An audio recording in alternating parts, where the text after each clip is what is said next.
Hola,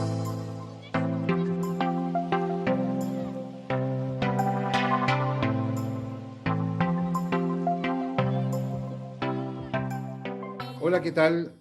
¿Cómo están? ¿Cómo están todos? ¿Cómo están todas?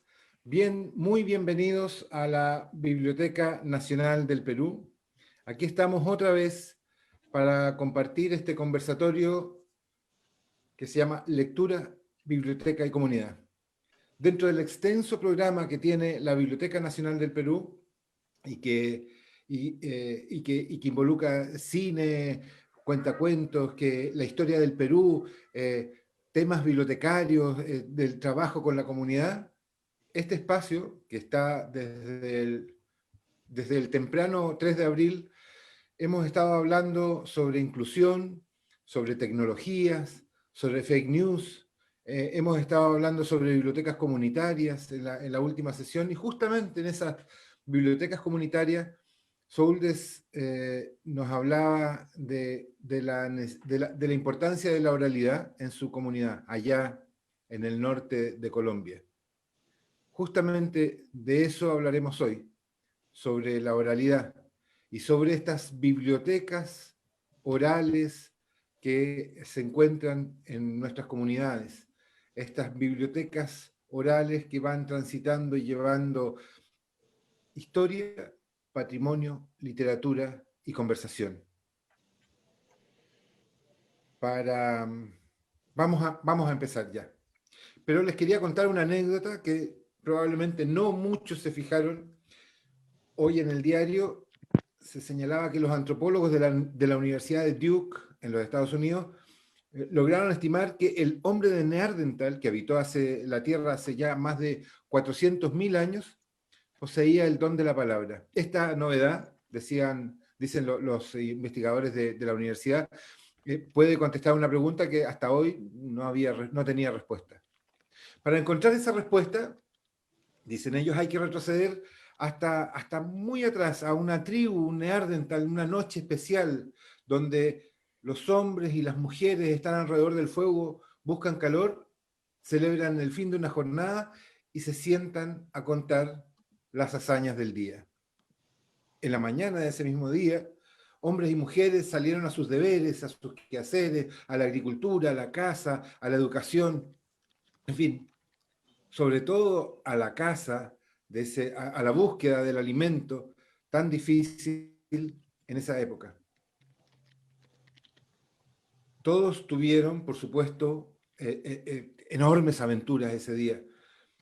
Y entonces, cuando se sientan alrededor del fogón, cada hombre y cada mujer dice qué hizo, cómo atrapó la presa que perseguía, cómo lograron cosechar ese producto, cómo lograron sacar, cómo armar una nueva caverna, en fin, decían todo lo que habían hecho. Esos hombres no sabían mentir.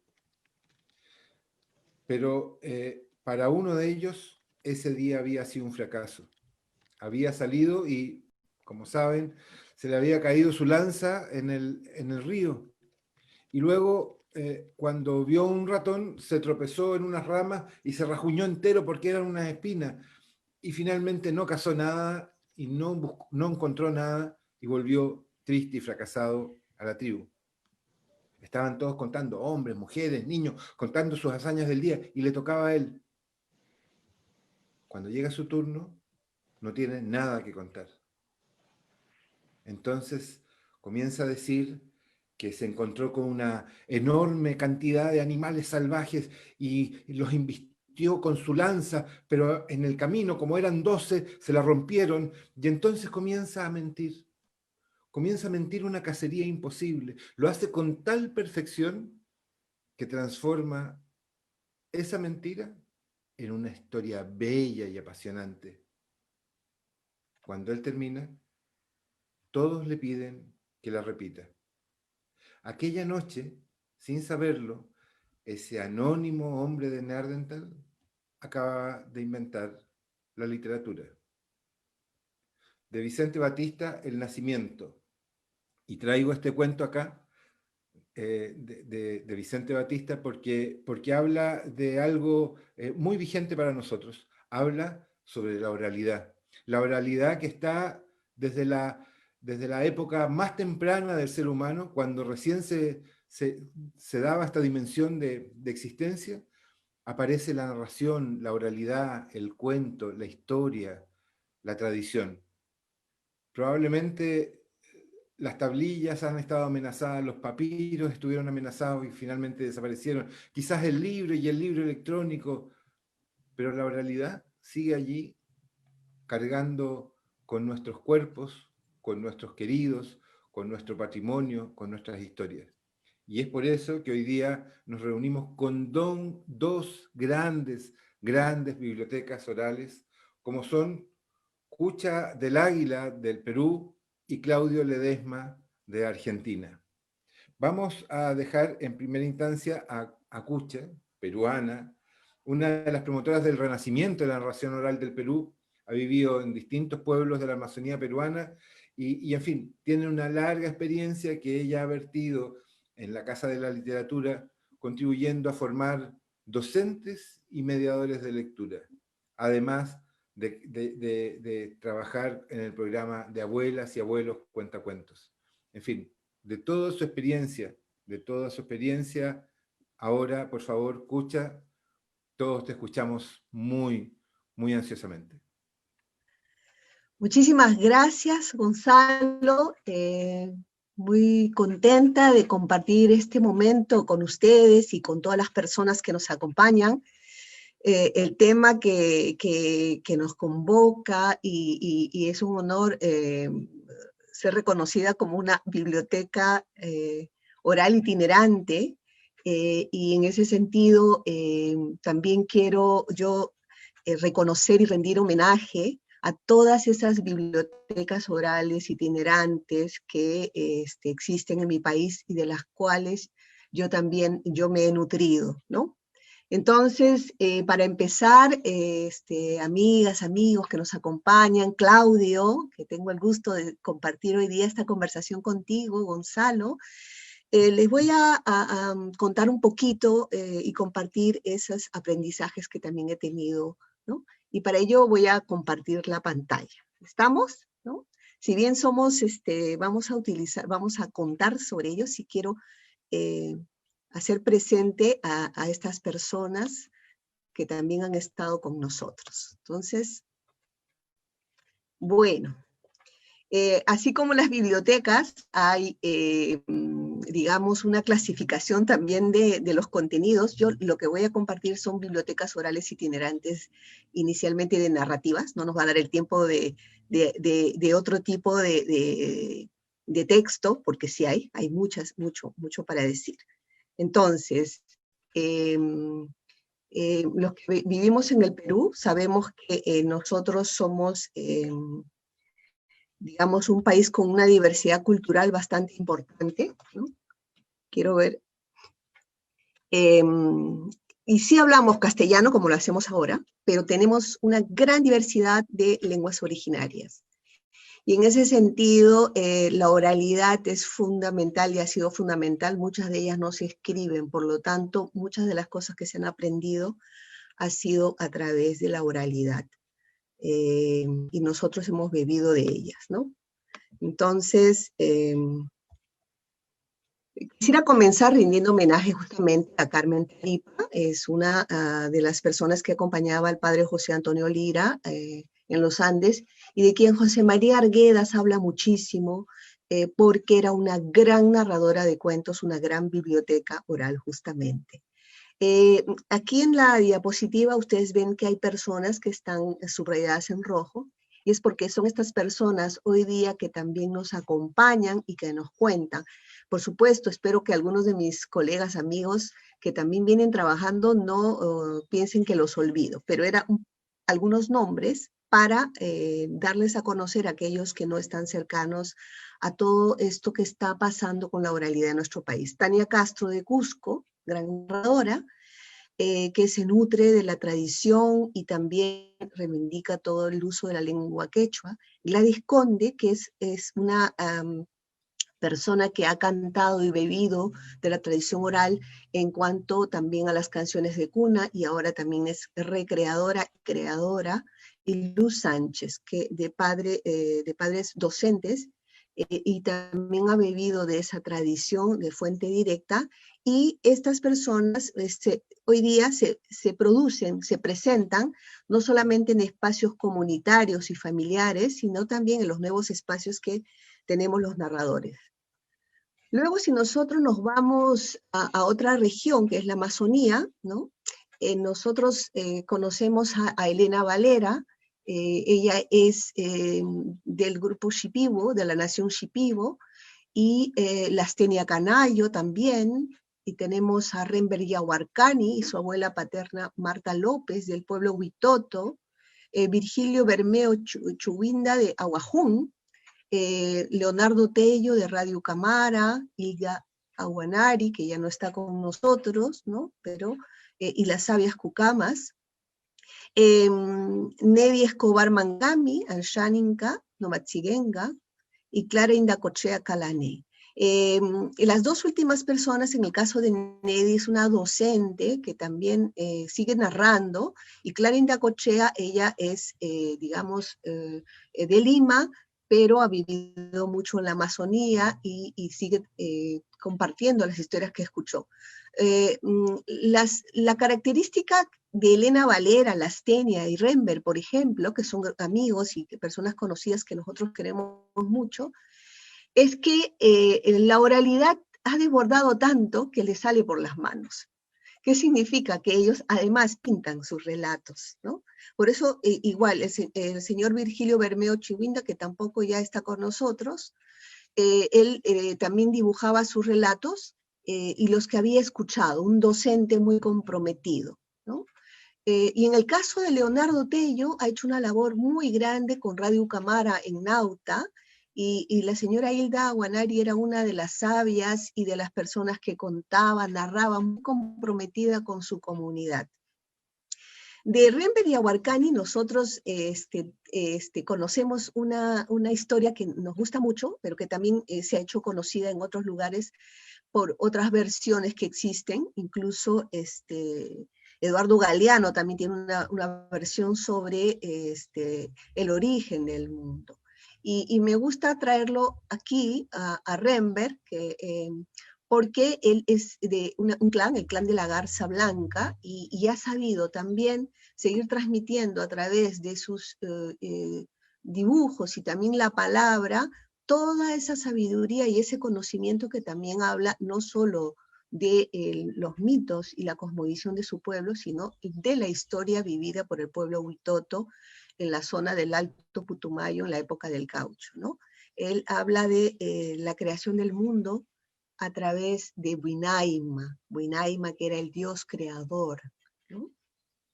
Y les voy a contar un pedacito para que no se nos vaya el tiempo, porque no tenemos mucho tiempo para ello, pero Winaima era un dios que estaba sentado, estaba solo, y no sabía qué hacer, estaba aburrido. Y en eso, mirando a un lado, había oscuridad, y mirando a otro, había silencio. Mirando a un lado, había también agua. Quería pararse, pero no podía. Él estaba ahí, sentado en un banco, y de pronto se frotó las manos, y luego escupió. Y ahí donde cayó su saliva se formaron como olas, y poco a poco, en ese lugar, fue apareciendo una tierra un poco dura. Se armó como una huella, como una pequeña isla, y él se paró y puso un pie, y luego puso otro, y así fue andando en círculos, y mientras andaba, la tierra iba creciendo y creciendo, y ahí,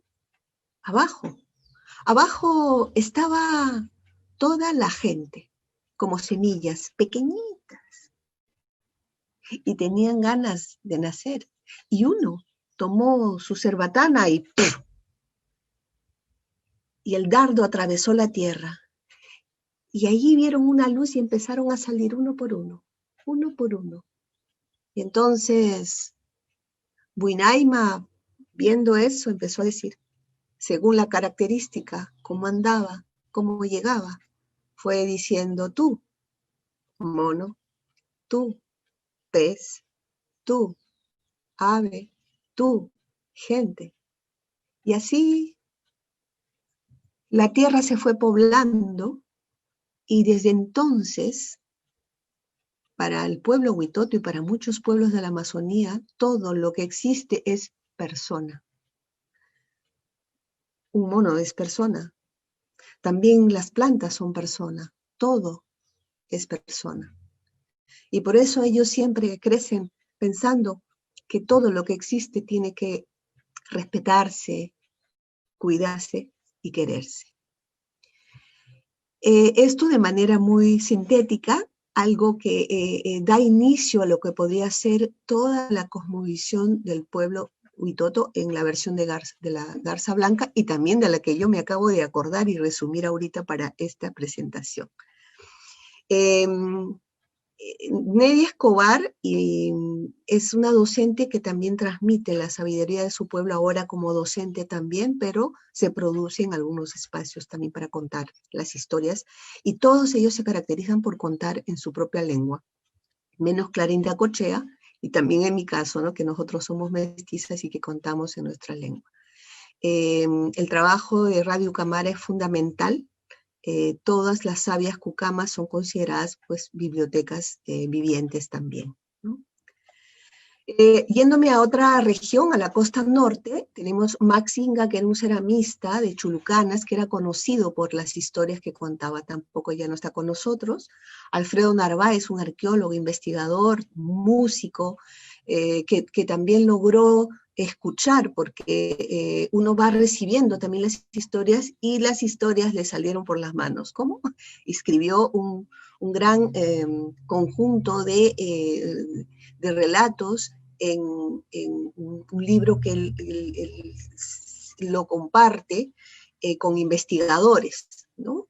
Y gracias a eso hemos podido conocer a Sebastián de la Gracia, por ejemplo, un relato latinoamericano que se pasea por muchos lugares, y un colega nuestro, amigo J. Villas, ha hecho un espectáculo muy hermoso de eso.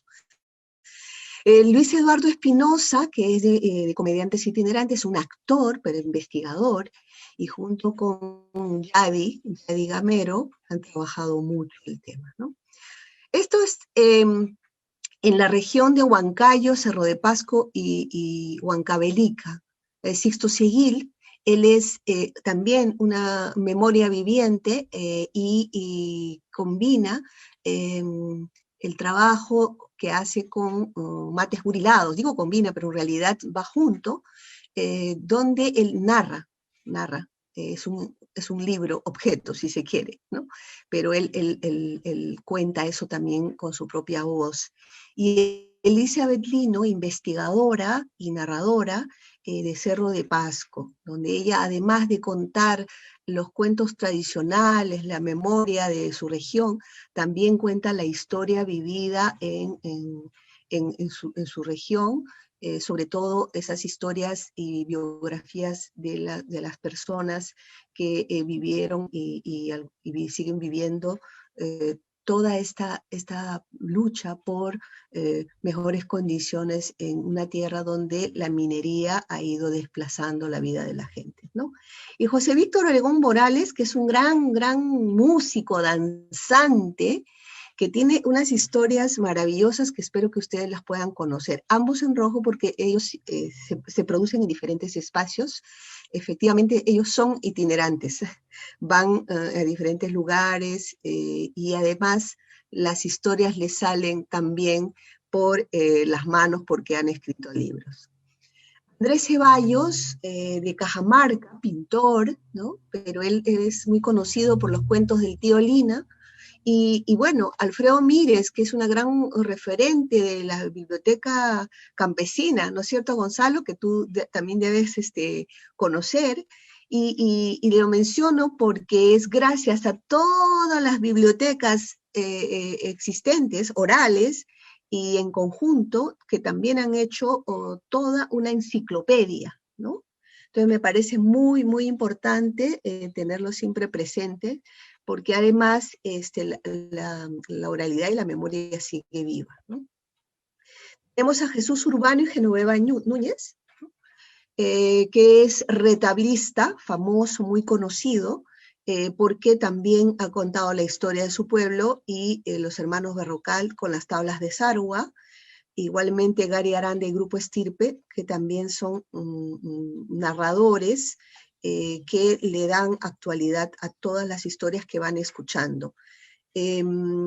Aquí es importante señalar que muchas de estas personas han sido, digamos, acompañantes, y también han sido colaboradores de estudiosos, y que no los hubiéramos conocido si algunas personas no se hubieran visibilizado su trabajo, así como José María Arguedas lo hizo a su tiempo para los grandes artesanos. En este caso, Pablo Macera, que es un historiador e investigador, ha permitido que las historias contadas por Jesús Urbano, Genoveva Núñez, los hermanos Berrocal, sean conocidos, ¿no? Aquí me falta mencionar a Enrique Casanto, ¿no? Que es ayánica, que realmente es una memoria también, tiene un conocimiento profundo de la historia, ¿no? Aquí en la costa, don Antonio Loyola de Chincha es un caporal, quiere decir que él es el jefe, podríamos decir, de un grupo de danzantes de una tradición que se llama el Atajo de los Negritos, que se celebra en Navidad, pero eso no se podría conocer sin los antiguos, sin aquellos que recibieron la tradición y que lo siguieron contando y comunicando a los niños, ¿no? El Atajo de los Negritos es en este caso en Chincha, está compuesto por niños de 5 años a 80 años, ¿no? Y Carlos Manuel Rudni Cruce, que es un narrador que tiene un programa de radio en Oro y Virtud, y que ha recibido historias de tradición, conoce también otras historias tradicionales del mundo, pero que está haciendo también un trabajo muy, muy importante a través de la radio. Y bueno, yo quería mencionar a Abuelos y Abuelas Cuentacuentos, de Casa de la Literatura, donde el trabajo para ellos es recuperar el hilo de la memoria, pero no solamente en general, sino la de ellos mismos. Y porque en ese sentido son bibliotecas ya a los 70, 80 años, se ha vivido y se conoce muchas cosas, recetas, juegos, historias, en fin. Y además investigan y despiertan obras patrimoniales, y en este caso estamos abocados a trabajar el manuscrito quechua de Huarochirí, Dioses y Hombres de Huarochirí, traducido por José María Arguedas y también Gerald Taylor. Y en obras patrimoniales, El Principito, que está siendo, acaba de ser contado en quechua por 2 de ellos, porque tenemos personas quechua hablantes, y mencionaba los audiolibros, que son proyectos en curso, pero sobre todo porque trae a colación, justo hablábamos hace un momento, Claudio, de cómo nos había tocado reconvertirnos, y resulta que la oralidad pues tiene bastante actualidad y necesidad, ¿no? Carolina Rueda hace poco en un post decía cómo la cultura oficial generalmente no consideraba a los narradores, cuenteros, para muchas actividades, o como con un trabajo de calidad artística, ¿no? Generalmente el cuentacuentos es instrumentalizado para la venta de libros o para el entretenimiento. Sin embargo, nosotros, digamos, también cumplimos un rol en esta sociedad. Por eso yo agradezco que se haya presentado esta ocasión para hablar de ello. Carolina Rueda citó en ese post a Celso Fernández San Martín, que es un poeta gallego, y a él le preguntaron ¿y por qué? ¿Y por qué tanto contar tradición oral, no? Y él dio una sabia respuesta, ¿no? Háblame de una moda que haya durado más. Y para mí es un poco eso, ¿no? Decir que la tradición oral es una moda que dura. Y en ese sentido, pues ahí tenemos las abuelas, que son muchas, y tenemos aquí en un lado a uno de los más antiguos, Víctor Romero, el señor Hugo Romero, que también a él las historias le salen por las manos. Ha vivido muchas cosas y ya escribe desde hace un tiempo, y que siempre nos trae a colación sus recuerdos, y para nosotros es muy importante, ¿no? Como todas las personas que están ahí presentes y que están haciendo cumpliendo ese rol de encontrar gente. Y en esta clasificación que se hace en las bibliotecas, yo diría que en estas bibliotecas orales y itinerantes también hay otros géneros, ¿no?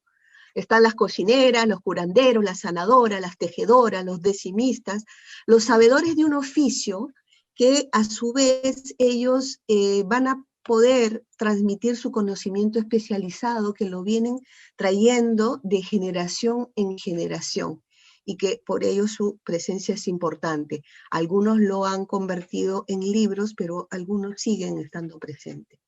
Quería terminar citando a algo que dice Amadou Amteba, que es un burkinabé sabio, intelectual, que dice que la tradición debe ser considerada como un árbol. Tiene un tronco y también ramas, y un árbol que no tiene ramas no puede dar sombra. Por eso las tradiciones deben podar ellas mismas las ramas que mueren.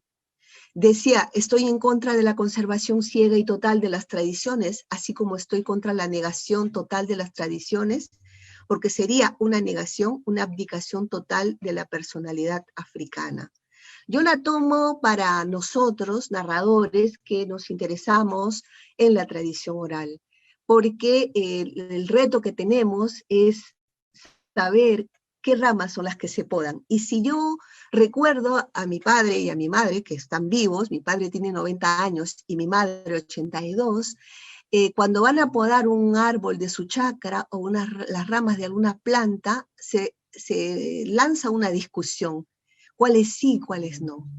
Y esa imagen yo la guardo para mí, porque es el reto que nosotros tenemos ahora, por ejemplo, que trabajamos también con los abuelos y abuelas, con los nuevos narradores, es cómo saber cuándo cortas qué, cómo no cortar el tronco, ¿no?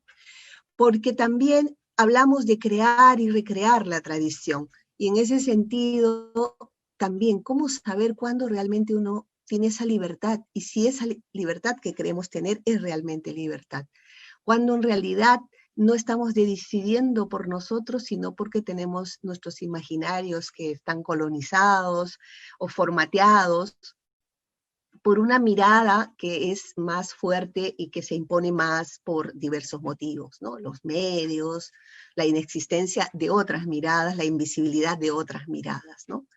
Entonces es un poco el reto, y si bien considero que es la tradición oral no pasa de moda, sí tenemos grandes retos para seguir siendo parte de esa área. No quería dejar de mencionar a este gran proyecto que compartimos con mis compañeras de la Asociación Cultural Déjame que te cuente, porque venimos en este camino de investigar, reflexionar, valorar justamente las bibliotecas orales itinerantes de las cuales nos nutrimos, y también valorar las otras bibliotecas de todas maneras, ¿no? Y que en estos momentos nosotros cumpliremos pronto 20 años de camino, por supuesto, gracias a todas las personas que estuvieron antes que nosotras, ¿no? Bueno, eso sería lo que tendría para decir. Si más tarde podemos seguir conversando de alguna cosa que no quedó aquí, o de algún cuento que nos pueda venir sobre lo conversado. Entonces, creo Muchas, que muchas gracias, escucha, realmente preciosa tu presentación. Nos emociona y ha emocionado a muchas personas que nos están siguiendo en Facebook y en las otras redes sociales. Voy a tratar de saludar un poquito a algunos, porque son más importantes los que nos escuchan también siempre. Desde Chimbote, naturalmente, nos saludan la queridísima Chimbote. Desde Posadas, Misiones, eso, los emoción. amigos de Claudio. Nos saludan también desde la ciudad de Piura, un gran trabajo que hace la Biblioteca Nacional, un saludo a la Biblioteca Nacional, saludos desde Corrientes, Argentina, saludos desde México, desde la alcaldía de Azcapotzalco, eso está difícil. Saludos también desde la Facultad de Medicina de Lima, Perú, qué lindo, desde la Universidad de San Marcos, desde Piura, desde Catacaos en Piura, y de Bahía Blanca nos saludan también, en fin, del Centro Cultural Centenario de Chimbote del Perú, Silvia Diestra, pastor, y desde Tucumán también nos saludan, que están siguiendo atentamente esta presentación y que además, como saben, esto quedará grabado y estará disponible en YouTube de la Biblioteca Nacional para poder seguir viendo. Pero aquí tenemos la oportunidad de conversar con ustedes y de charlar. Voy a dejar paso... Gonzalo. Dígame. Justamente te escriben desde Catacaos, que está en Piura, y una de las bibliotecas que yo mencionaba, itinerantes, orales, es Max Inga, que es de esa región, ¿no? Es muy importante, Mire. espero que no lo olviden, y bueno, eso. Bueno, esperamos que ellos, bueno, que me encantó eso que decía Celso Fernández, ¿era? Sí. Sí, claro, es una moda, la narración la narración oral, la oralidad es una moda. Me encantó. Un poco larga la moda, sí, pero desde el Neandertal que viene. Exacto. Bueno, yo quisiera presentar a nuestro próximo invitado, que le pido que vaya activando su micrófono. Él cuando pequeño fue al Teatro Roma y vio una obra de teatro y él quedó encantado. Quedó encantadísimo, quedó maravillado, y entonces al día siguiente hizo la rata, o hizo la vaca, como dicen también en Perú. La cimarra en Chile. La cimarra en Chile. Y fue al teatro y golpeó la puerta. Quiero ser actor. Bueno, el señor de la boletería le dijo, no, aquí no se hacen actores, aquí solo se exhiben espectáculos. Y luego entendió que era muy pequeño y que tendría un largo camino que recorrer. Ese largo camino ha llevado a ese actor a convertirse en cuentacuentos, en narrador, y que lo ha llevado a España, a México, a Colombia, a Venezuela, a Perú, a Ecuador, a Chile. Bueno, en Chile es casi más chileno que argentino, pero Argentina, y no solamente llevando el cuentacuento, sino que también las jornadas de narración oral, las jornadas de literatura infantil y juvenil. Es muy importante, y aquí quisiera rescatar, así como Cucha nos traía la voz ancestral, la voz de la tradición oral, la voz que toma con un puño el pasado y nos lo trae hacia el presente.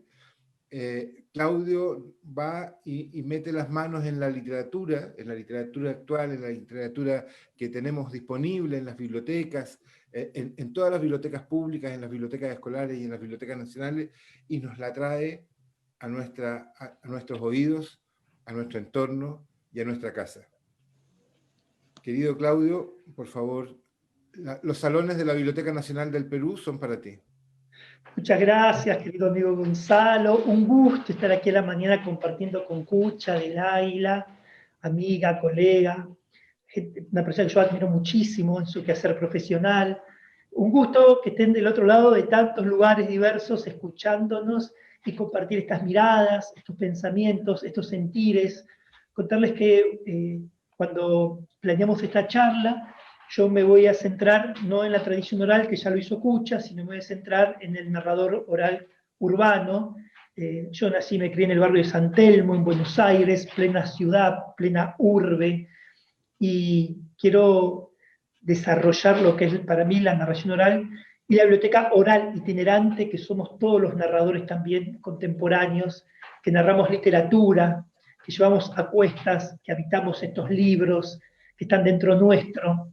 Y yo caí en cuenta este término a raíz de un festival que participé hace muchos años en las islas de Chiloé, en el sur de Chile.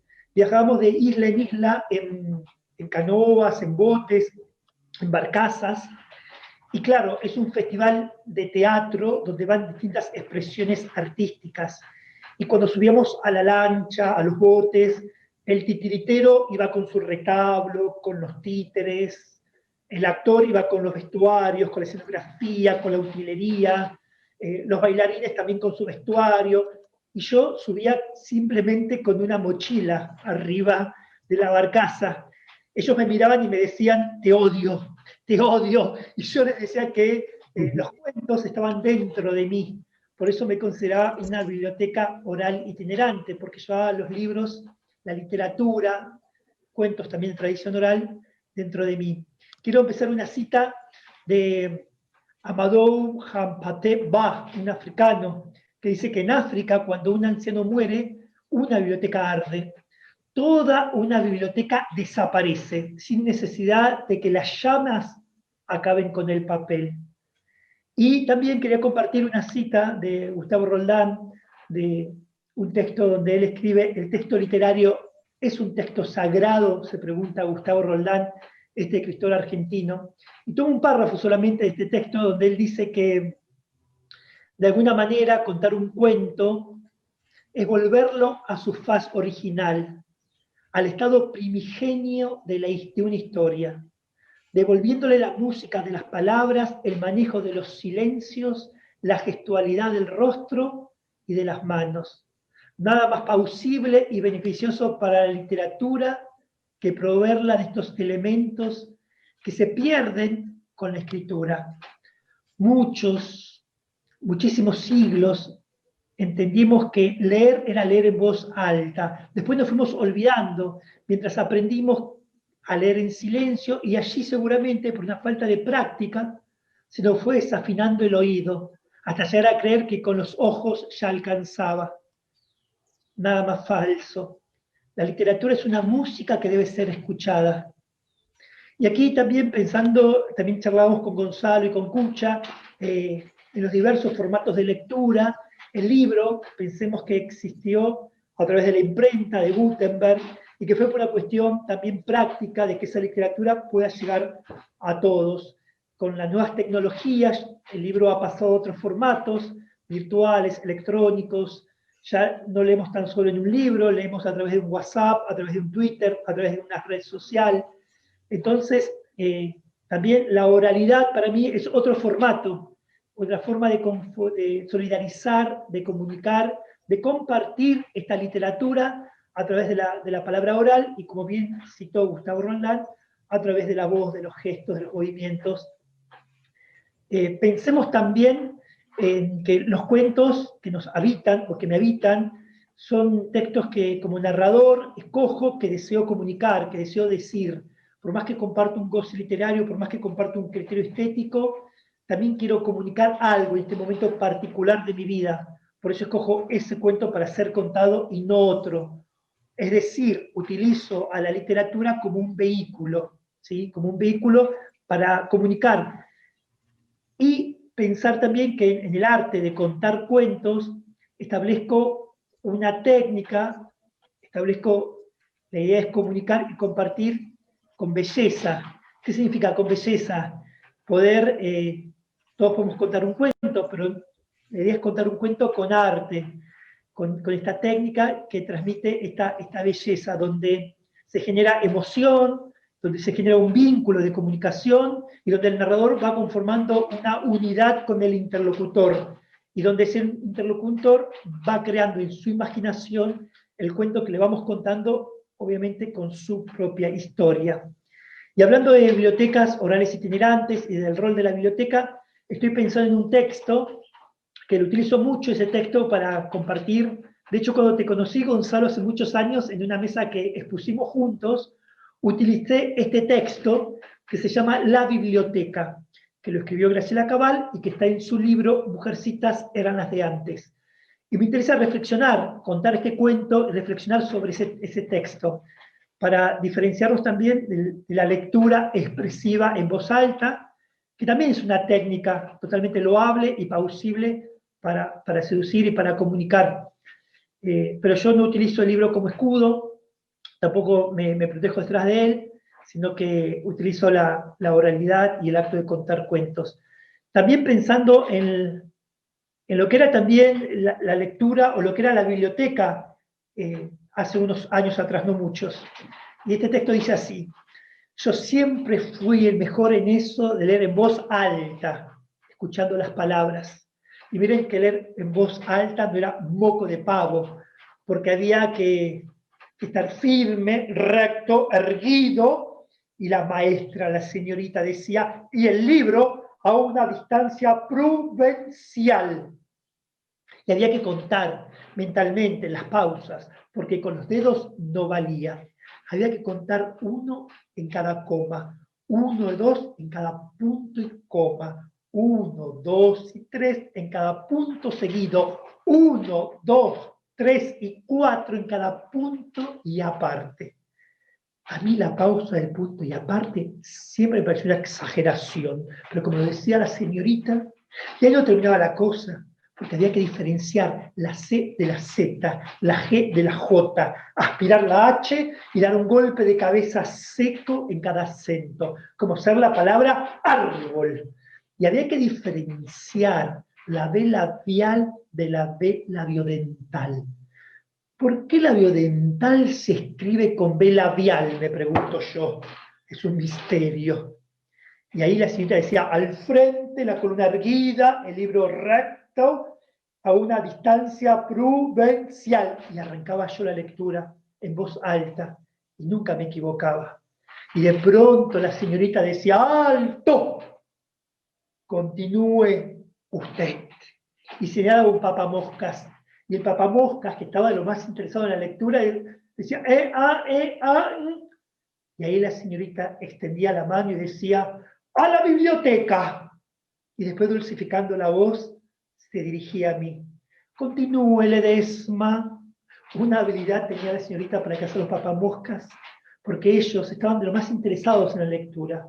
Pero decían, alto, continúe usted, terminaban en la biblioteca. Pero los chicos que iban a la biblioteca no iban castigados. Mi señorita no era afecta a los castigos físicos ni a los castigos morales. Los chicos que iban a la biblioteca, decía ella, iban a meditar. Cosa interesante, si los que meditábamos en la biblioteca éramos 4 o 5. Pero cosa más bien inquietante, si el que meditaba en la biblioteca era uno solo y encima con el esqueleto. Para leer.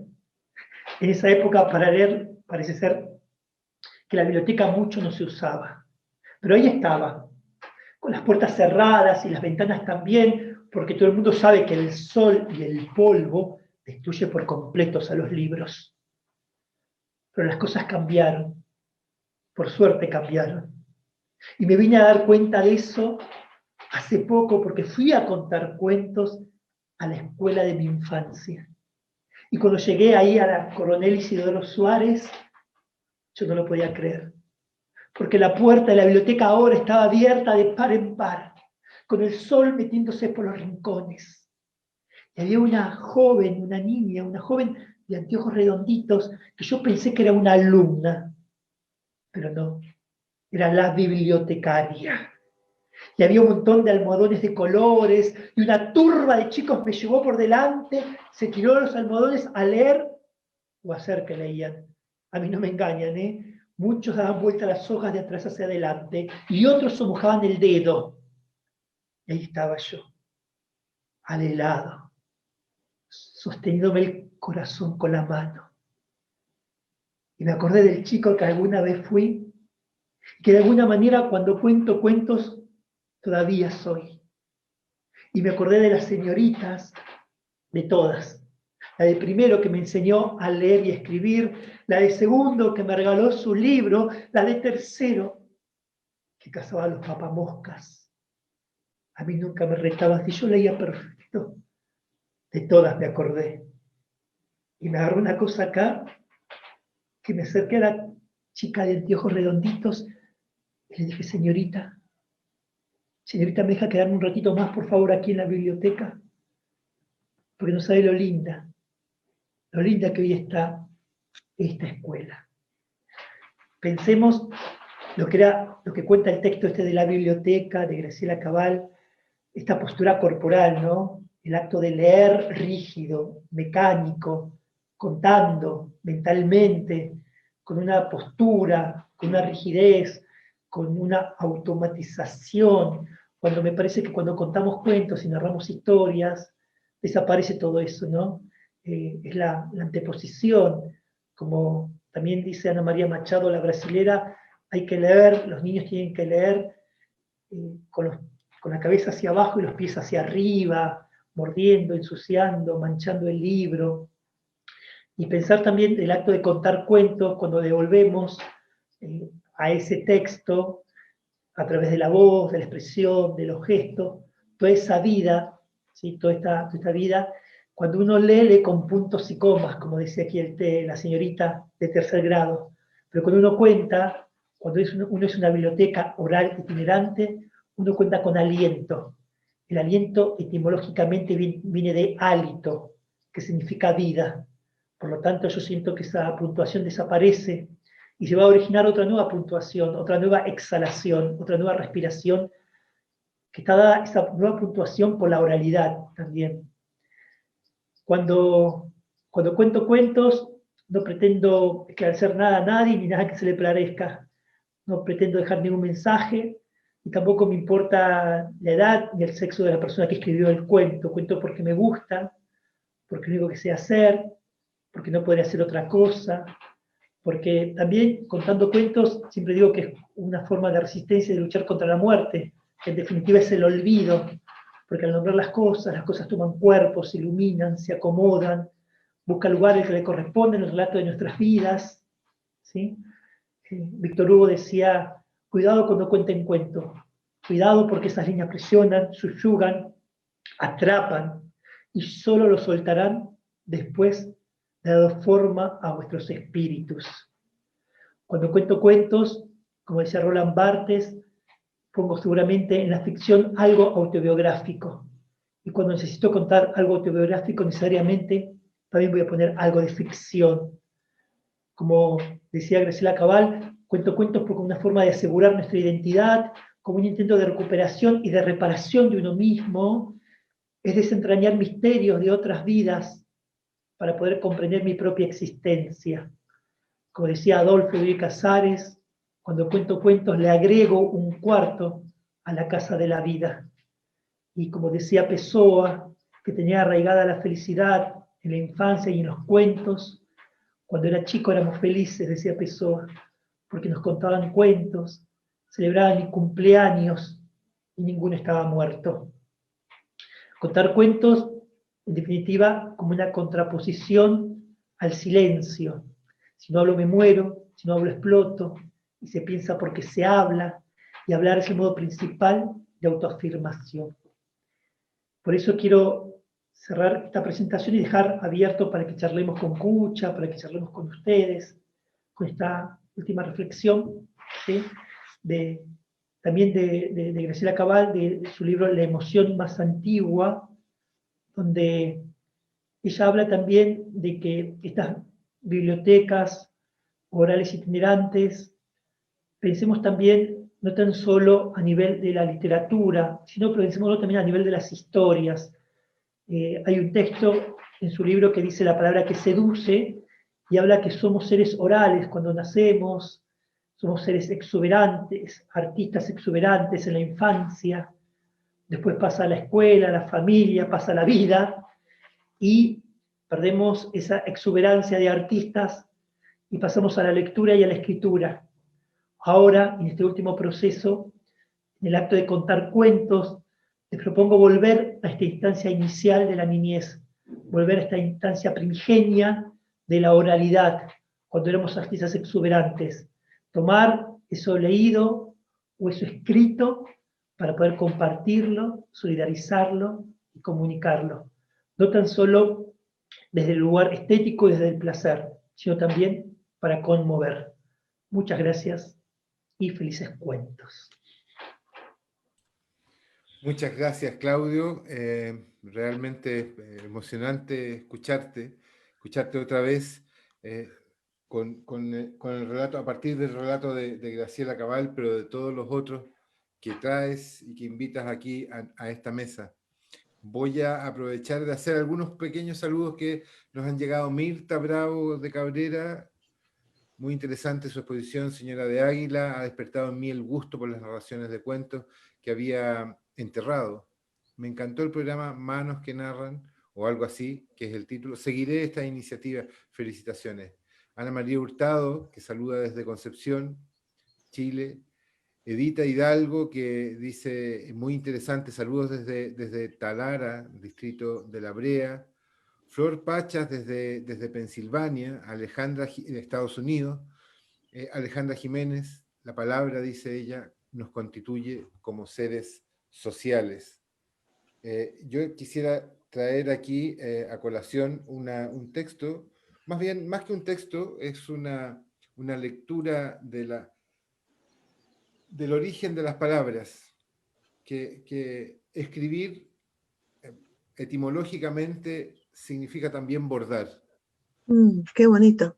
Qué lindo. Y leer y contar es recolectar, deshilar, navegar y elegir. Eso etimológicamente de ahí provienen el leer y contar. Leer en voz alta o contar en voz alta.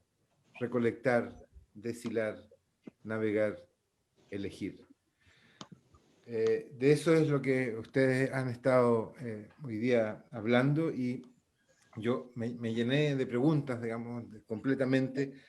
¿Cómo llega escucha a la oralidad? ¿Cuál fue el momento en que saltas a ese campo? Pensando sobre todo, y te lo pregunto pensando en los que nos escuchan y sobre todo en los muchachos y muchachas que están ahí, que están mirando, que están leyendo y que les gustaría hacer algo al respecto también. Bueno, en realidad creo que no salté, nací dentro de ella, ¿no? Y crecí con ella, tuve esa suerte de vivir con la cercanía de mi familia, mis abuelas, y ellos forjaron en mí ese amor a la palabra que es uno, así no lo quiera, las escucha, las maneras de hablar. Y también yo tenía una prima, eso sí, lo cuento siempre, que se llama Lolita Perea, que es enfermera, vive en Tingo María. Nosotros, todos los primos nos encontrábamos a la chacra del abuelo, a las orillas del río Guayaga, siempre pasábamos mucho tiempo juntos. Y ella venía y nos contaba películas, ¿no? Porque nosotros no íbamos.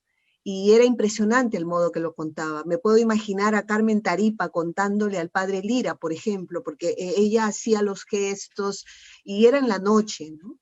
Era en la noche. Y escuché muchos relatos y también de otras personas, relatos que se han quedado muy dentro, que cuando yo escucho a mis amigos ahora en Iquitos, en la selva, mis amigos, a Leonardo Tello, por ejemplo, o a Rember, yo siento reencontrar mi familia, ¿no? Una familia, nosotros vivimos ahora en la capital, en Lima, pero internamente es como que yo nunca hubiera dejado ese lugar. Entonces, y el paso para hacerlo de otra manera, sí viene cuando yo vivo fuera, también tengo de formación como maestra, y todos los maestros, yo me olvidé de contar, hay muchos maestros contando cuentos y cuentan muy bien, y que yo me encontraba en el camino también, ¿no? Gracias a ellos que también me interesaba la literatura, porque yo en realidad la literatura no me interesó nunca hasta los 14, 15 años, ¿no? Y cuando vivo yo fuera, descubro narradores de otros países, narradores africanos, de Marruecos y de Haití, y veo que es un oficio. Y entonces hay una persona que me toma, digamos, ¿no? Como mi maestra, y porque los relatos que yo llevo dentro consideran pues que tienen que salir, cosa que yo no consideraba inicialmente. Entonces, después ha sido escuchar mucho, y como dice Claudio, a mí me gusta mucho eso que él dice, que uno cuenta lo que quiere decir. Y a mí es eso lo que me habita. y me habita la tradición oral y me habitan autores también, pero que se nutren mucho de la tradición oral. Muchos autores que me gusta decir, a mí me gusta contar epopeyas, por ejemplo, ¿no? Pero no tengo mucha posibilidad de hacerlo en general porque duras mucho, pero sí he tenido ocasiones en festivales o actividades para hacer eso. Y lo otro, lo último, es que para mí, personas que se interesan hoy día en la tradición oral o toda la maravillosa exposición que hizo Claudio con los relatos de autores, la literatura, yo quiero decir que la tradición oral no es solo ancestral, es contemporánea, ¿no? Hay mucho de contemporáneo. Y entonces, en ese sentido, está viva, andando, ¿no? Eso. No sé si he respondido o me he ido por las ramas. No, perfecto, has respondido perfecto, escucha. Yo creo que claro, que hay un doble rol en la oralidad, en la lectura, es que es el rescate de nuestra historia y que a veces es el rescate de una historia más reciente. Yo leí hace unos 10 o 15 años atrás una guía como de ayuda a los padres para leer a sus hijos.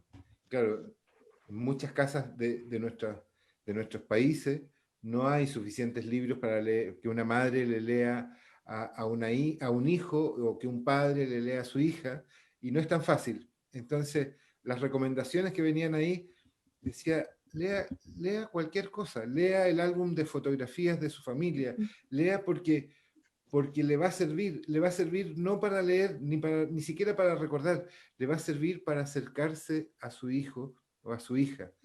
O sea, me gustó ese sentido de utilidad que no es el que uno piensa que la literatura no, o la literatura sí nos hace viajar. No, tiene un sentido incluso más inmediato y más utilitario. Claudio, en tu opinión, ¿para qué sirve contar? Bueno, yo creo que es una herramienta estética, me parece que yo particularmente lo utilizo como un medio de expresión, como un medio de comunicación, profundamente lo utilizo como una herramienta estética para, digamos, es mi trabajo, es mi oficio, es mi profesión, y bueno, me parece que en mi caso lo utilizo como una herramienta de trabajo, el acto de contar. Hay distintas también formas y maneras, también está la actividad, mucha de la actividad que hago también es social, contar también en hospitales, en geriátricos, con grupos de alumnos, o contar también, digamos, para la promoción de la lectura, en colegios, pero siempre, digamos, yo lo utilizo fundamentalmente no con ese fin, no con ese objetivo, para mí es una consecuencia más que un objetivo. Yeah. Y los dos me pueden contar una pregunta que nos hacen. ¿Cuáles han sido las experiencias? Porque ustedes tienen la experiencia del contador, del que cuenta. ¿Cuáles han sido experiencias para ustedes que les parezcan llamativas o notables de los que escuchan, de los que encuentran? Porque a veces mucha gente, sobre todo en la ciudad, por primera vez se encuentra con la narración oral y se sorprende. ¿Qué recuerdos tienen ustedes de personas que los hayan estado escuchando en torno a la lectura? No en torno a ustedes como narradores, sino en términos de espectadores o de escuchadores de cuentos de parte de ustedes. ¿Alguna que nos quieran compartir? ¿Algún recuerdo? Bueno, yo tengo, digamos, hay varias muy bonitas, pero hay una que puede parecer anecdótico, pero para mí me ha marcado, es que después que yo conté una historia, un espectador se paró y me empezó a cantar una canción, ¿no? De lo emocionado que estaba y que tenía que ver con el cuento, o sea, y bueno, esa fue como una declaración de amor así, ¿no? Esa es una fuerte, y la otra es que me impacta mucho, es gente que yo veo después de 15 años o 20 años, y que me dice, yo he querido conocerte porque nunca he olvidado la historia que contaste aquella vez y que me marcó, ¿no? Yo tengo así como 3 personas mapeadas exactamente que yo me he quedado impresionada. Como dicen, uno puede soltar las cosas y no saber dónde cae. Y son personas que nunca me hubiera imaginado que la vida me ha hecho encontrarme luego. ese tipo de experiencias para mí han sido poderosas, por contar solamente algunas, porque hay unas muy Mira, potentes. qué bueno lo que dices, eso de cuentas y sueltas y no sabes dónde cae, que se parece mucho a la cita de este africano que hablas de la tradición es como un árbol. El árbol también suelta las semillas, se vuelan o las lleva un pájaro y se vuelan y caen en alguna parte y florecen de maneras distintas. Me parece muy, muy linda la imagen. Claudio, ¿te algún recuerdo de algún... Sí, para mí dos espacios que fueron muy importantes y también me han marcado como narrador. Uno fue cuando empecé a contar cuentos, los primeros años, un trabajo muy interesante que hicimos con abuelas de Plaza de Mayo, una muestra que se llamaba Por la Identidad, donde ellas íbamos recorriendo distintos centros de gestión y participación, donde las abuelas contaban las historias, la terrible historia de sus hijos desaparecidos, de sus nietos nacidos en cautiverios por la dictadura militar, de esa apropiación de esos nietos. Actualmente en Argentina se calcula que hay 500 niños que tienen otra identidad, que fueron secuestrados por los torturadores de sus padres. Se han recuperado 180 aproximadamente, por lo cual quedan más de 320 por recuperar. Y el contar estos cuentos que tenían que ver con la identidad, para mí era muy importante, porque los contábamos y lo que provocaban estos cuentos era saber de que no importa que había, que sí importa obviamente, pero en el contexto que lo hacíamos, no queríamos darle un tinte ni político ni ideológico, sino que la gente supiera, que los jóvenes supieran, los jóvenes en aquel entonces de 28 a 35 años, donde íbamos a contarle a ellos, supieran que hubo un proceso histórico, político, que hace hoy por hoy en Argentina que los jóvenes de esa edad piensen que sus padres no son sus padres, sino que en muchos casos son los asesinos o los que ayudaron a matar a sus verdaderos padres. Entonces, para mí fue muy importante contar en ese contexto y escuchar a las abuelas narrar sus historias también, porque de ahí tengo anécdotas bueno, increíbles que muchas veces las cuento y, digamos, son desde la oralidad, no están registradas en ningún lado, en papel. Y comparto una anécdota, por ejemplo, de un nieto que fue recuperado por su abuela, y cuando la abuela lo llevó a la casa para que conociera a su tía, a la hermana de su padre, le dijo: ¿qué querés comer? Dice: tu tía te va a hacer ravioles. Se sentaron a comer los ravioles. La tía le pregunta, cuando conoce al nieto, si le gustaban los ravioles, a su sobrino, ¿no? El hijo de su hermano desaparecido. Y el sobrino dijo: sí, me gustan los ravioles, lo único que no como es la remolacha, la betarraga en Chile. Y la tía se levantó y se fue corriendo llorando. El nieto preguntó qué es lo que había sucedido, qué es lo que había dicho, y la abuela le explicó, le contó al nieto que cuando el padre trajo a la madre para que la conocieran, la familia, la tía también le había hecho ravioles, y cuando le preguntó a la madre si le gustaban los ravioles, la madre había tenido la misma respuesta: sí, lo único que no como es la remolacha, la betarraga. Entonces para la tía fue muy fuerte escuchar ese relato que era lo mismo que había escuchado de la boca de la madre, ahora el hijo, ¿no? Eh, Otro espacio son los hospitales, donde la narración oral lleva ya un fin terapéutico, y obviamente ahí es muy intenso el trabajo, lo hacemos en forma colectiva, pero también, digamos, es muy rico, porque así como es difícil entrar a esos espacios por la carga emocional que tiene, es equivalentemente proporcional la satisfacción también que nos llevamos de estos espacios.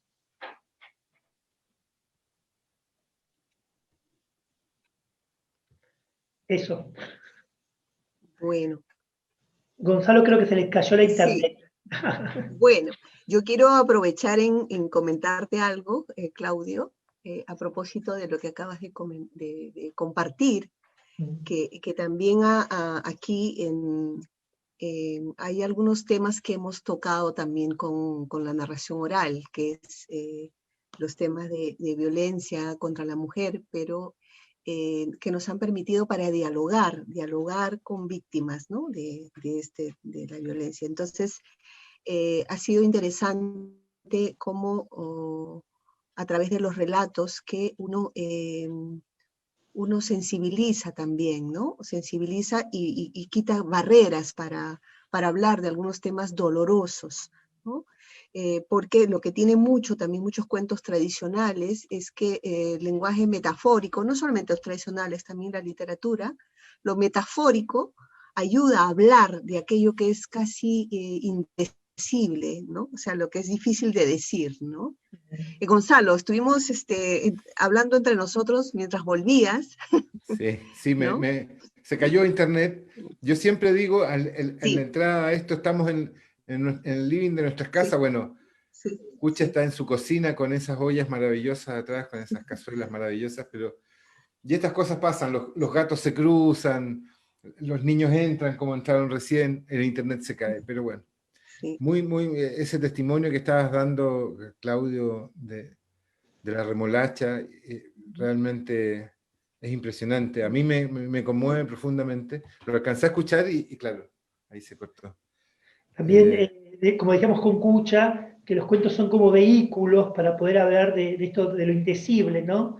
La literatura no da ninguna respuesta, sino que plantea múltiples interrogantes, entonces es como un vehículo para abrir esas puertas, ¿no? A través de una forma estética, digo, ¿no? Pensábamos, Cucha me contaba de algunas experiencias en Perú también, estoy pensando ahora también, hace muy poquito, justo está aquí en la sala escuchando Elka Leibovich, una narradora de Buenos Aires, de Argentina, y con ella trabajamos con Voz de Mujer, que fue un espectáculo de género, donde pudimos hablar de la violencia de género, y nos pasó algo muy lindo y terrible también, que después de la función, muchísimas narradoras nos escribían contándonos sus experiencias de violencia que nunca hubiéramos supuesto nosotros, nunca hubiéramos sospechado siquiera. Entonces, bueno, fue como diversas historias diversas, a cargo de Gilda Arteta, que es también otra narradora, donde hablamos de la diversidad en la primera infancia también. Yo siempre digo que tranquilizadores hubieran sido para mí saber que existía ese tipo de literatura, digamos, porque me proponía un mundo distinto, diferente y diverso, ¿no? En los cuales cuando yo era chico los varones eran de celeste, las nenas de rosa, y los juegos de varones eran unos y los nenas eran otros. Y obviamente que uno cuando se sentía que no encajaba en esos corsets, se sentía mal, obviamente, y había sobre todo, digamos, el saber, como dice Bettenheim, a través de los psicoanálisis de los cuentos de hadas, el saber que existía también daba posibilidad a esa libertad, ¿no? Escucha, me gustaría Sí, escucharte a vos a ver sobre este tema, porque me parece interesante sí. también tu mirada. Digamos, yo me voy a ir por otro tema justamente hablando de la diversidad, pero hacia las visiones de mundo diferentes, ¿no? ¿En qué sentido?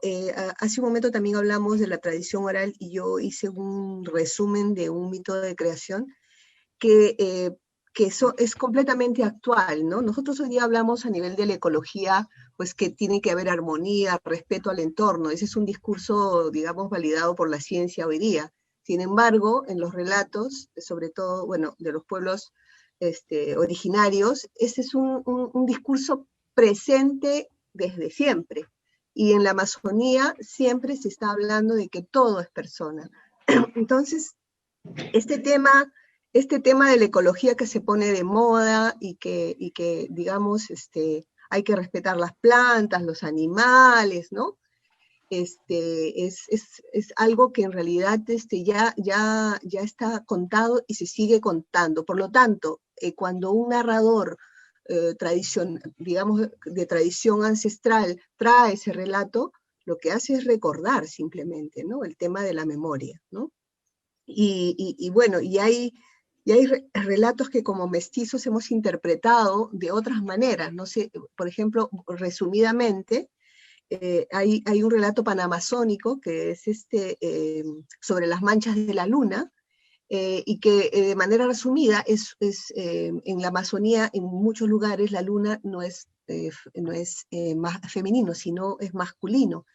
Y Luna tenía costumbre en la maloca de la tribu, cuando todos dormían, se iba en la noche y se trepaba en la hamaca de su hermana y estaba con ella.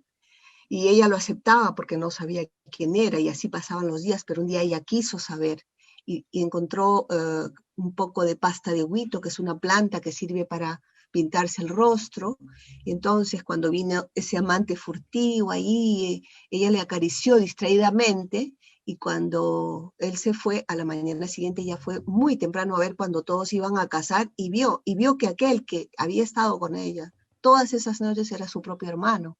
Entonces lo maldijo, le dijo que te mueras, que un extranjero te mate. Y allí fue que pasó.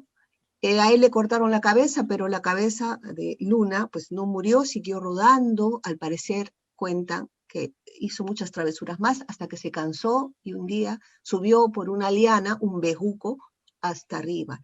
Y ahí está Luna. Luna está y tiene el rostro manchado. Y el castigo a Luna, dicen, no es tanto el tema del incesto, seguramente, pero el castigo fue el haber olvidado, el haber perdido la memoria, quién era, de dónde venía. Y que Luna está ahí y es el astro de la memoria en muchos pueblos de la Amazonía, y esas manchas que están ahí nos recuerdan siempre aquello que nosotros somos, aquello que no debemos olvidar, de dónde venimos y qué queremos ser, ¿no? Entonces, eso, es decir, Uy, ya hay un... qué maravillosos los relatos nos traen, nos han traído todo este rato. Yo voy a dar paso a una última pregunta para no tomarlos más, pero yo quisiera también contar cosas así, quizás decir que la narración y la literatura y el contar también tiene otras funciones en la vida. No hay nada más romántico que leer un poema a la enamorada o al enamorado, y eso encanta como cualquiera, el leer un poema de amor o leer un bello cuento como ustedes lo han hecho. La misma cosa funciona para llamar la atención en grupos, o en grupos de trabajo, o en grupos humanos, o en grupos de amigos. Contar un cuento como cantar una canción genera un estado distinto, genera un ánimo distinto, genera una tensión distinta. Y en ese mismo sentido, y por eso lo contaba, una profesora nos pregunta, Ana María Hurtado, soy profesora, ¿cómo podría llegar a ser cuentacuentos? Me encantaría desarrollar esta técnica para usarla en mis clases. Por favor. No sé, Claudio, te dejo decir lo tuyo y luego digo lo mío. Claro. Pues yo creo que hay cursos, hay talleres donde uno aprende esta técnica y donde se forma. Son técnicas contemporáneas que aprendemos para adaptar el texto, en el caso de los que contamos literatura, no estoy hablando de la literatura yo siempre, de técnicas para estudiar los textos, para adaptarlos, para no memorizarlos, sino aprender los cuentos. Quiero cerrar con dos cosas muy importantes que me quedaron en el tintero, que una es que como somos bibliotecas orales itinerantes, no hacemos literatura oral, hacemos narración oral, ¿sí? Quiero marcar esa diferencia también. Y también, hablar también, Gonzalo hablaba del patrimonio, pensemos también a los narradores también como patrimonios culturales intangibles, porque también llevamos las historias familiares de nuestro lugar, entonces eso también hace parte de nuestra identidad, es algo que nos constituye como seres humanos y que forma parte también del deseo que llevamos en la vida, del color de los ojos, de la piel. También esas historias nos constituyen desde nuestra génesis. Eso simplemente. Sí. Bueno, en mi caso, trabajo mucho con docentes, y ya muchos docentes tienen, bueno, están frente a un grupo de niños, niñas o adolescentes. Y la invitación que yo hago primero es a conectarse con su propia palabra, su propia voz, ¿no? Porque en realidad, como así Gonzalo contaba, cómo la gente venía en la época de los Neandertal, que venían y contaban y no mentían y contaban lo que hacían, eso todos somos capaces de hacer. Y partiendo de esa capacidad de narrar, es que tenemos que darle a la vida una dimensión narrativa y también poética y estética. Y esa es la que nos toca recuperar y construir, ¿no? Y que es un poco la dificultad, ¿no? Hoy día vivimos, digamos, nuestra palabra se empobrece, pero creo mucho, más allá de tener o no tener libros, porque no tenemos tiempo de hablar, de conversar, de mirar, de contemplar la vida. Y yo lo que le sugeriría a Ana María Hurtado es que busque también en ella misma todo el potencial que ella tiene, porque muchos docentes también les gusta ir a talleres, pero siguen haciendo lo mismo que aquello que un poco Claudio contó, la maestra que hacía leer en voz alta, seguimos repitiendo, ¿no? No hay nada mejor que recuperar nuestra propia voz y confiar en nuestro propio potencial de expresivo e ir ampliándolo, ¿no? Algunos vamos a ser muy buenos para comunicar algo parados, sentados, o bailando, no bailando, cantando, ¿no? No podemos imitar a otro. Claudio dirá, él forma bastantes narradores, y en el caso nuestro trabajamos ya hace 6 años con abuelos y abuelas cuentacuentos, y vemos que en realidad ellos van encontrando su propio narrador, y también los docentes toca hacer eso, y entender muchas veces que estamos formateados por un sistema que obliga o que nos obliga o accedemos a funcionar de determinada manera. Todo el potencial para narrar está en nosotros, y hay que ir ampliando desde esa base primera que tenemos, que tenemos que diagnosticarnos, entender qué dificultades tenemos. Y ver, yo sí sugiero mucho, sino ver muchos narradores, ahora que existe lo virtual, ver narradores también de otros lugares, de qué manera lo hacen, recordar que habían narradores antes y que también hacían usos de diversas técnicas. Ellos son también los primeros maestros para decirnos cómo narrar, ¿no? Eso, yo diría, es bien amplio lo que propongo, pero bueno. Y yo me atrevería a sugerir, antes de ir cerrando, me atrevería a sugerir que hay que practicar mucho.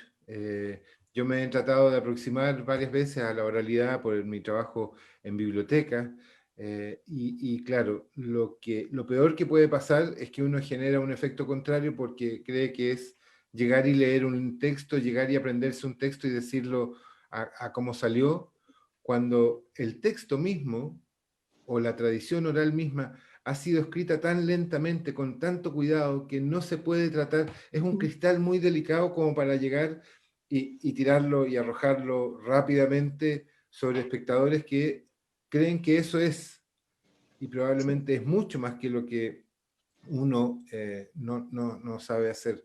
Yo mi recomendación es practicar solo, después practicar con un grupo de amigos y finalmente, después de estar muy seguro, comenzar a practicar con los estudiantes porque el efecto que causa un maestro, un profesor sobre su estudiante es para toda la vida. De lo que tú dices, Gonzalo, perdón, para mí tiene que ver mucho con el tiempo que uno le dedique al proceso, ¿no? Eso me parece fundamental lo que acabas de decir. El inmediatismo, jamás, ¿no? El proceso de maduración, de enamoramiento, de recreación, ¿no? Eso sí me parece fundamental lo que acabas de decir, y gracias por situarlo también, ¿no? Que es algo que nos preocupa a veces cuando nos dedicamos a formar, ¿no? Esa tentación de volverse no solamente narrador, también ingeniero, también en cualquier profesión, de un día para otro, ¿no? Antes éramos aprendices de alguien, ¿no? Y había ese tiempo, ahora pues toca disciplinarnos en tomarnos el tiempo con todo aquello que acabas de decir tú, lo que acaba de decir Claudio, ¿no? Sí, mi padre en alguna práctica me decía, uno tiene que ser como un atleta, como el corredor de 100 metros. El corredor de 100 metros no es que sepa correr 100 metros, todos sabemos correr 100 metros, pero el atleta se prepara todos los días, un tiempo en la mañana, un tiempo en la tarde, y a veces no corriendo los 100 metros, sino que haciendo otros ejercicios para llegar a correr los 100 metros. Y finalmente, después de un largo periodo que a veces toma años, generalmente toma años, llega a correr los 100 metros a una gran velocidad y posiblemente ganar o no ganar, pero llega a ser un atleta. Pero no es automático, no es simplemente correr ese espacio de tiempo. Yo para cerrar quisiera pedirles un favor a ambos. Quisiera que nos regalaran una narración para cerrar. Un cuento, una narración, una tradición, algo que nos quieran compartir aquí antes de ir cerrando esta conversación en los salones de la Biblioteca Nacional del Perú. Le cedo la palabra a Claudio, así que para ir pensando qué puedo hacer de manera corta, porque me gustan los cuentos muy largos, entonces vamos, Claudio. Bueno, yo voy a contar algo muy cortito, que es un microrrelato, ¿sí? Y es de Walter Rago, y se llama Duda Tardía. El abuelo paseaba por el mercado de antigüedades con sus nietos. Se detuvo ahí en los teléfonos más viejos, los teléfonos más antiguos. Los nietos jugaban con los teléfonos y el abuelo tomó el teléfono más viejo, más antiguo, ese olvidado por el tiempo. Lo observó, miró los cables, los botones, y cuando comprendió cómo funcionaba, se dio cuenta que ese otro teléfono en ese hotel en 1947 había estado desconectado. Un escalofrío le corrió por las espaldas y apretó fuerte la mano en sus nietos, porque si ese teléfono en ese hotel hubiera estado conectado, hoy tendría otros nietos. Duda tardía, de Walter Rago. Gracias, Claudio. El Escucha. inicio, sí, el inicio de una de las historias que me gusta contar. Dicen que hace miles de lunas, cuando la misma luna no era más que un pedazo de tronco difunto, en ese entonces todo era ceniza. Dios no había nacido todavía siquiera. Y la tierra todita era ceniza. Y la luna, el sol, las estrellas, los animales que se arrastran, los que vuelan, los que caminan, los bosques, los pajonales. En ese entonces todo era nada. Y la nada también era ceniza. Y así se hallaba el mundo, cuando de pronto un relámpago cayó sobre un árbol de pomarrosa. Y el árbol de pomarrosa era ceniza. En ese mismo instante, en esa pomarrosa partida por el relámpago, ahí mismito, brotó un lindo animal. Era un animal que no tenía escamas, que no tenía plumas, que no tenía recuerdos. El primer jefe brujo que ya vivía entonces, pero que carecía de cuerpo, se sorprendió mucho y dijo: no es ave, no es pez, no es animal, no sé lo que será, pero es sin duda la mejor obra de Pachacamaite. Tiene que ser humano. Y decidió llamar a ese lindo animal Kametza, que significa la muy hermosa. Y así fue que comenzamos, con una hembra. El primer hombre no fue hombre, fue mujer. De César Calvo, una versión de La Creación, de también inspiración a Shaninka. Muy bello, muchas gracias, Claudio, muchas gracias, Cucha. Hoy día hemos escuchado sobre las comunidades Chipibo, Huitoto, con Rember, su abuela y sus dibujos.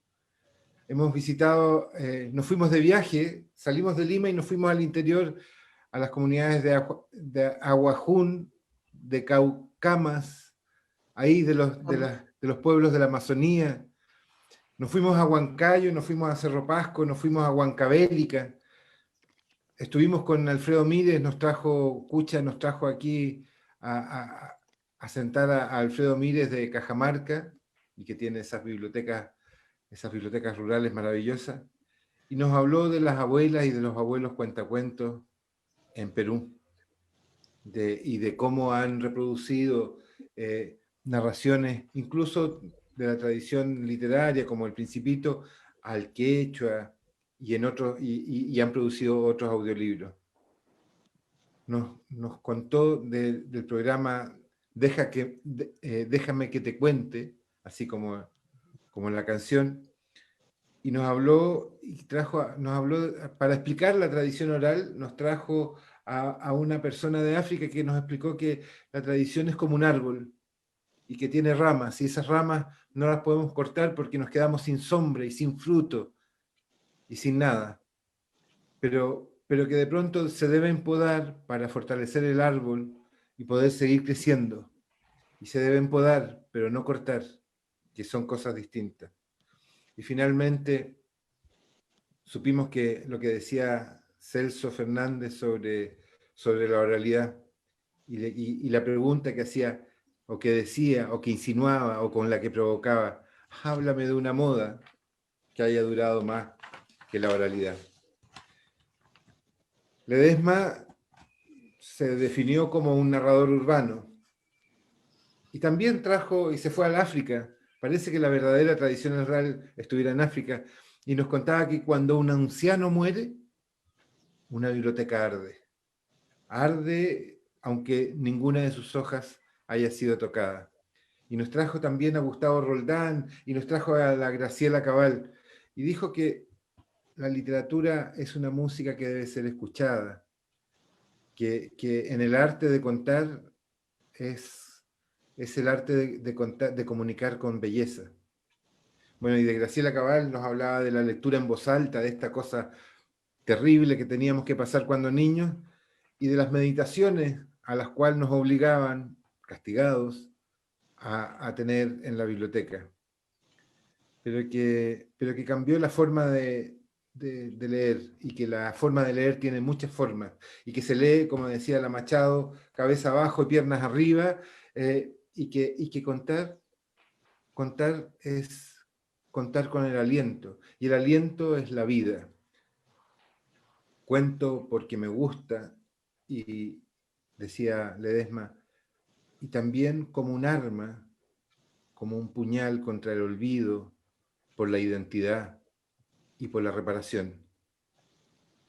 Parafraseando a la escritora Michal Snunit, hondo, muy hondo dentro del cuerpo, habita nuestra voz, nuestra oralidad y nuestra vida. Yo quisiera darle las gracias por haber estado con nosotros, a todos que nos han seguido este conversatorio, Lectura, Biblioteca y Comunidad. Quisiera darle las gracias a Cucha, a Claudio, y quisiera darle las gracias muy especialmente a quienes hacen posible esto detrás de la biblioteca, corriendo por los salones, a Edson, a Cristel, a Alejandra, a Arturo, a Ezio, a un montón de gente que hace posible que la Biblioteca Nacional del Perú, con la pandemia, haya salido a las calles a llevar más lectura, más patrimonio y más encuentro para todos y todas los peruanos. Muchas gracias. Nos vemos el próximo segundo miércoles del mes de noviembre con otro encuentro de lectura, biblioteca y comunidad. Y sigan con todo el programa de la Biblioteca Nacional, con los cineforum, con los talleres, con los encuentros para bibliotecarios. El programa es fabuloso, extraordinario, así que ahí pueden seguir. Muchas gracias y hasta pronto. Hasta la próxima.